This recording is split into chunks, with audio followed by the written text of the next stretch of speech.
Hello, welcome to the Crafty Fox with me, Kirsten, surrounded by chocolate and also my fish. I just wanted to flag up that I've got a leaky pipe. That trickling of water is actually from my fish tank there, you'll be able to hear. But anyway, come back, because Easter is almost upon us and I want to show you how to make these little fellas, these Easter baskets, which, believe it or not, are just tissue boxes, so you can recycle easily. And the beauty of tissue boxes these days is, like you can see those there, you practically don't have to do anything at all. Let me show you what I mean. Let's move these out of the way. If we start with this tissue box here, all you need to do is a line 8 centimetres round, all the way round, and then cut into that with a craft knife and then just sort of neaten the edges, because I'm a bit hacky with a craft knife when I get going. And you're left with that, which obviously is your basket bit. And to make the handle, just crack in, breaking this apart, like so. As I say, you could just stop at this point because they're such pretty decorations. Just cut along here. Still haven't managed to get myself left-handed scissors. And then that becomes your handle. I'll just tape it for now so you can see what I'm on about, but you ideally don't want any of the grotty white bit. In fact, let's just lose that whole bit like that. Overlap it over there. So you would PVA glue this on tape is stock, stick it together like that, and then into the box. So you start to see the handle comes to life. Let me just stick that for you. Not very neatly. I've tried to get ahead of myself and stick some tape down, but it's all now stuck to my tablecloth. Stick that in there like that, and then last bit on like so. So if you were really lazy or you had tons of kids and think I can't be bothered making loads of these, there you go, off they pop round the garden. Once that's secure, you can be going looking for your eggs. Brilliant stuff. But if you want to be a bit more adventurous, then you can decorate that. I found my husband absolutely hates this because it's so bling. It's not really a masculine thing, is it? This I got in Paper Chase in town, but you can, any sort of wrapping paper, anything shiny, and all you do is, if we start at 8 centimetres, just cut it 10 centimetres, so you've got a bit of, oh, the eggs have fallen out.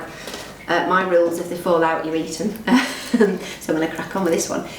Just make it a centimetre bigger so that when you then glue it, cut it so that it'll fit all the way round, and when you glue it, you can fold in. I've actually been a little bit fancy, unnecessarily fancy, because whoever looks at the bottom of a box, Mum, my box is a little bit messy at the bottom. You've got problems with your child if that's happening. So I actually just went a bit fancy and stuck a square of paper underneath. But that's how you do that if you want it super bling. The flowers, I'm going to show you how to do those. These are really, really easy. Just thin paper works best, so you don't have to faff about with card or anything like that. And the shape that I've done is 4 petals, and then I don't know what you'd call that sort of shape, almost like sunglasses or something, some sort of sunglass shape. Cut those out, and then once you've got that cut out, the next thing you need is some crepe paper, and I've done it double. And what you do is you just sort of concertina, isn't it? I call that concertina that on, like so. This is the sort of get Jeremy Kyle on, sit doing this bit while you do your concertinaing. Watch a bit of telly. There's nothing like crafting whilst watching the telly. And then just pinch it one end and sort of fan it out like that, and then blob of glue. Basically I can't operate without PVA glue. Everything is PVA'd, and if I thought I could get away with it, I'd super glue, but I'd have my fingers stuck together to my face and lips and all sorts, knowing what I'm like with touching everything. So you get that like that, your little sunglass shape, I'll use that one, it's blown off. Just pinch that motion, and again, glob of glue either side. Quite messy. I tend to use more glue than I need because I quite like peeling it off my fingers. I actually sometimes smear it on things as well so I can leave it to dry and scrape away. And there, you just leave that to dry, that becomes your daffodil. Leave it to dry upside down, otherwise you will actually stick the blinking things to the table. That is from experience. So leave it face down like that to dry, and then you can go crazy and attach them. As I say, on this box I attached it with just a little strip of green. The fronds, I don't think I need to show you how to make a frond, but just in case, your basic level.